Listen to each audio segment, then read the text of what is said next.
చాలా వరకు మీరు ఇప్పుడు కరాటే కుంఫు అనేది అవసరం పిల్లలకి అని చెప్పేసి మీరు సపోర్ట్ చేస్తున్నారు కదా సార్. ఇది కొంతమంది పేరెంట్స్ ఏంటి అంటే ఓన్లీ స్టూడెంట్కి స్టడీ మీదనే ఫోకస్ ఎక్కువ చూపిస్తూ ఉంటారు. ఈ కరాటే కుంఫు మీద కానీ లైక్ స్పోర్ట్స్ మీద కానీ ఒక ఫోకస్ చూపించుకుంటూ ఉంటారు కదా, అటువంటి వాళ్ళకి ఏం చెప్తారు సార్ పేరెంట్స్కి? సార్ పిల్లలకి హెల్త్ చాలా ముఖ్యం. హెల్త్ బాగుంటేనే ఎడ్యుకేషన్ బాగుంటుంది. హెల్త్ బాగుండాలంటే గుడ్ ఫుడ్, గుడ్ ఎక్సర్సైజ్. కానీ ఇప్పుడు ఏమంటున్నారు, ఎక్సర్సైజ్కి టైం లేదంటున్నారు.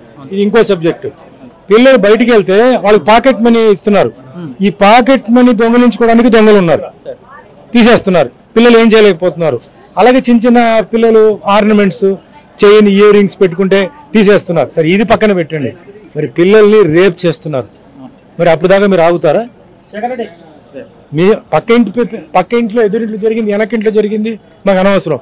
మరి మీ ఇంట్లో రేపు జరిగితే ఎప్పుడు దాకా ఊరుకుంటారు? ఇక్కడ చట్టం లేదు. ఇదే విదేశాలు అయితే ధైర్యంగా పంపించవచ్చు. విదేశాలు నేను చెప్పాను కదా, అర్ధరాత్రి కూడా మహిళలు, టీనేజ్ గర్ల్స్ 1 గంట తర్వాత తెల్లార్జున 5 వరకు పనికి వెళ్తున్నారు, షాపింగ్కి వెళ్తున్నారు, తిరుగుతున్నారు. ఏ ప్రాబ్లం లేదు.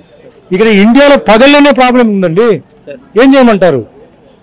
జరిగిన తర్వాత బాధపడటం కాదు, ఎవరి ఇంట్లో జరుగుతుందో వాళ్ళకి ఆ నొప్పి ఏంటో తెలుస్తుంది.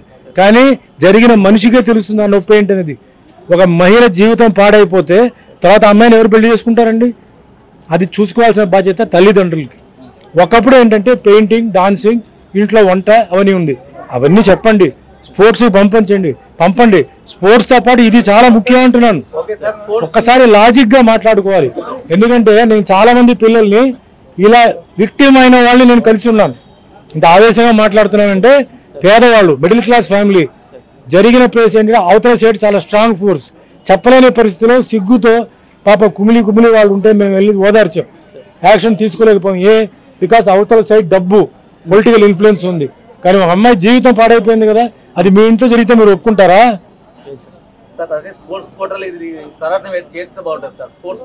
చేయమని చెప్తున్నాను. ముఖ్యమంత్రి రేవంత్ రెడ్డి గారిని నేను చేతులు ఎత్తి దండం చేస్తున్నాను. చేయండి, మేమంతా వస్తాం. చేయండి. స్పోర్ట్స్ కోటలు ఇంక్లూడ్ ఎప్పటి నుంచో ముత్తుకుంటున్నాను. సార్ రీసెంట్ గా సీనియర్ యాక్టర్ అన్నపూర్ణమ్మ గారు ఒక మాట అన్నారు సార్, అర్ధరాత్రులు ఆడపిల్లలు రోడ్ల మీద తిరగడం ఎందుకు, ఏం అవసరం ఉంది అని చెప్పేసి ఒక మాట అన్నారు. దాని మీద సార్ ఇప్పుడు ఎవరింట్లో వాళ్ళ కష్టం వాళ్ళకి ఉంటాయండి. నైట్ డ్యూటీ ఉందిగా వాళ్ళకి. మరి సాఫ్ట్వేర్ కంపెనీ మరి ఎప్పుడు పనిచేస్తాయి? మనకి రాత్రి, వాళ్ళకి పగలు. అలాగే నైట్ అండ్ డే కొన్ని షాప్స్ ఉంటాయి, నైట్ అండ్ డే కొన్ని కాలేజెస్, స్కూల్స్ ఉంటాయి. అది తప్పదు.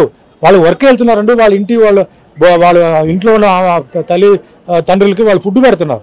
అది ఏమని అడగకూడదండి. ఈరోజు కాలం మారింది. అప్పుడు వేరే, ఇప్పుడు వేరే. వెళ్ళండి, విదేశాలకు వెళ్ళండి, చూడండి పిల్లలు ఎట్లా సంపాదించుకుంటున్నారు, ఎలా కష్టపడుతున్నారు, ఎలా ఇల్లు నడిపిస్తున్నారు. ఇప్పుడు మనం బాగున్నాం అని చెప్పి అల్లి ఇల్లు అలా ఉండదు కదా. ఒక్కొక్కరి ఇంట్లో ఒక్కొక్క కష్టం ఉంటుంది. తల్లిదండ్రులు కాపాడే వాళ్ళు అమ్మాయిలే ఉన్నారు, అబ్బాయిలు లేరు.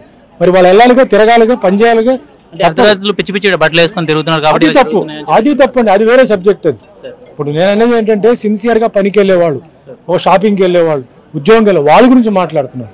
ఇప్పుడు వాళ్ళు మీరు చెప్పినట్టు అలా బట్టలు వేసుకుని తిరుగుతున్న గురించి నేను చెప్పట్లేదు, నేను చెప్పను. అది వాళ్ళ ఇష్టం. ఏది ఏమైనా మహిళలు ఆత్మరక్షణ నేర్చుకుంటే మంచిది. ఎందుకంటే 5,000 అమ్మాయిని కూడా రేపు చేస్తున్నారండి. వాళ్ళు మనుషులు కాదు, జంతువులు.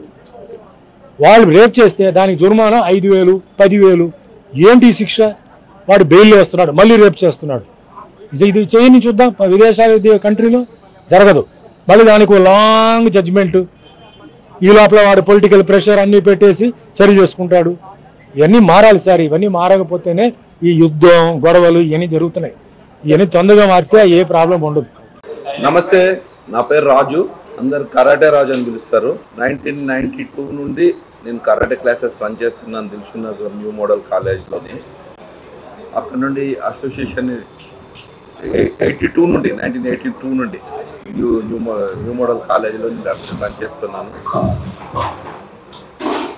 హైదరాబాద్లోని మేము నేర్చుకునే కంటే ముందు ఒక రహస్య విద్యగా ఉండేది కరాటే. అంతకు ముందు సీక్రెట్గా నేర్పించేవాళ్ళు. ఓపెన్ కరాటే టోర్నమెంట్స్ ఉండకపోతుండే. ఈ టోర్నమెంట్స్ ఆర్గనైజ్ చేస్తే ఫుల్ కాంటాక్ట్ ఉండేవి, ఇంటర్నల్ ఉండేవి. నేను 1986లోని వరల్డ్ ఛాంపియన్షిప్కి వెళ్ళినప్పుడు అక్కడ టాల్కటోరా స్టేడియంలో టోర్నమెంట్స్ అయిన, ఇందిరాగాంధీ స్టేడియంలో అకామిడేషన్, వరల్డ్ ఛాంపియన్షిప్కి వెళ్ళడం అయింది. అటువంటి టోర్నమెంట్స్ ఇక్కడ హైదరాబాద్లో ఆర్గనైజ్ చేయాలి అనే సంకల్పంతో కరాటేని ముందుకు తీసుకెళ్లాలని దీని మీద ప్రత్యేకంగా శ్రద్ధ పెట్టి ముందుకు తీసుకొని పోవడం జరిగింది. దాని తర్వాత 1992లో ఫస్ట్ టైం ఆంధ్రప్రదేశ్లో open to all styles organise చేసాం. అప్పుడు కూడా సుమన్ సార్ మాకు చీఫ్ గెస్ట్గా వచ్చారు. అలెగ్జాండర్ సినిమా నుండి డైరెక్ట్ మా షూట్ నల్గొండ ఎక్స్ రోడ్లో సాయి ఫంక్షన్ హాల్ ఆర్గనైజ్ చేసినప్పుడు వచ్చారు. దాని తర్వాత ఇప్పటి వరకు కంటిన్యూ స్టేట్ నేషనల్ టోర్నమెంట్స్ ఒక 35 టోర్నమెంట్స్ ఆర్గనైజ్ చేయడం జరిగింది నేను. ఇప్పుడు నా స్టూడెంట్స్ హైదరాబాద్లోని చాలామంది ఉన్నారు, వేల సంఖ్యలో ఉన్నారు బ్లాక్ బెల్ట్స్ అంతా. ఇప్పుడు ప్రెస్ మీట్ ఎందుకు పెడతామంటే కరాటేని ప్రతి ఒక్కరు ఆత్మరక్షణకే కాకుండా ఇందులో Indian exercise, foreign exercise, yoga అంతా మిక్స్ అయి ఉంటుంది. ప్రతి ఒక్కరు నేర్చుకోవాలి. ఇప్పుడు పరిస్థితిని బట్టి, ఇప్పుడు తినే ఫుడ్ను బట్టి ప్రతి ఒక్కరు నేర్చుకోవాలని నేను దిల్సుఖ్ నగర్ నుండి ఫిలిం నగర్కి వచ్చాను. మా బాబు హీరో విశ్వక్సేన్. ఫిలిం నగర్ దేనికి వచ్చాను, మా బాబుని హీరో చేద్దామని. దాని కాన్సన్ట్రేషన్లో ఉండి కొద్దిగా కొంచెం పక్క పెట్టడం జరిగింది. నేను కంటిన్యూ ఒక 2 సినిమాలు ప్రొడ్యూస్ చేయడం జరిగింది. ఫలక్నామా దాస్, మొన్న దాస్ కదమ్కి ప్రొడ్యూస్ చేయడం జరిగింది. రేపు కూడా రిలీజ్ ఉంది గామి పిక్చర్ మా బాబుది. మళ్ళా కరాటే మీద ఇంట్రెస్ట్తో దీన్ని మట్టుకు వదలలేదు. ఇదే ప్రాణం, దీనివల్లనే ఈ పొజిషన్లో ఉన్నా నేను. ఈరోజు తింటానంటే కూడా ఇదే నాకు. అందుకోసమనే last 2 months back open to all styles nationals organise చేయడం అయింది. త్రూఅవుట్ ఇండియా నుండి, అవుట్ ఆఫ్ స్టేట్స్ నుండి కూడా వచ్చారు. National tournaments out of states నుండి కూడా వచ్చారు. చాలా పెద్ద టోర్నమెంట్స్, 12 బోర్డ్స్ సరూనగర్ స్టేడియంలోని 2 days 12 boards non stop run చేసాం. చాలా హ్యాపీ అనిపించింది. ఇప్పుడు నా దగ్గర నేర్చుకున్న మాస్టర్స్ దగ్గర కొంతమంది బ్లాక్ బెల్ట్స్ 10-15 20 మంది 30 మందికి బ్లాక్ బెల్ట్స్ అవార్డింగ్ ఉంది. కాయ్ అసోసియేషన్ నుండి ఆల్ ఇండియా లెవెల్లోని first time 8th dan black belt నాకు అవార్డు చేయడం జరుగుతుంది. అది సుమన్ సార్ చేతుల మీద తీసుకోవడం జరుగుతుంది. దానికోసం ఈ ప్రోగ్రామ్ చేయడం జరుగుతుంది. నా ఆశ ఎప్పటి నుండో మంచి స్థాయిలో ఉండాలి కరాటేలో అని, నా పిల్లలంతా బాగుండాలి అనే ఆశతోనే ముందుకు తీసుకెళ్ళడం జరిగింది. నేను ఎప్పుడు ఏ పిల్లల దగ్గర కూడా ఎక్కడ కూడా ఎప్పుడు డబ్బులు ఆశించేది చేయలేదు. ఇప్పుడు నా స్టూడెంట్స్ అంతా ఎప్పుడు ఇండిపెండెంట్గా ఉన్నారు, బ్రహ్మాండంగా రన్ చేస్తున్నారు క్లాసెస్. అది పెద్ద యూనిటీ. హైదరాబాద్లో ఎన్నో స్టైల్స్ ఉన్నాయి, అందరికన్నా పెద్ద యూనిటీ ఉంది. హ్యాపీ. ఇప్పుడు కాయ్ అసోసియేషన్ నుండి ఇండియా లెవెల్ నుండి 8th dan అవార్డు చేయడం జరుగుతుంది. బ్లాక్ బెల్ట్స్ ఇది చేయండి, ఇది మీడియాకి తెలవాలి అనే ఉద్దేశంతోనే వచ్చిన ప్రెస్ మీట్ ఏర్పాటు చేసి కొద్దిగా బెల్ట్ సర్టిఫికెట్ అవార్డింగ్ ఉన్నాయి. దీని గురించి ఇంకా మా అసోసియేషన్ స్టూడెంట్స్ కానీ అందరూ ఏమన్నట్టు చెప్తారు.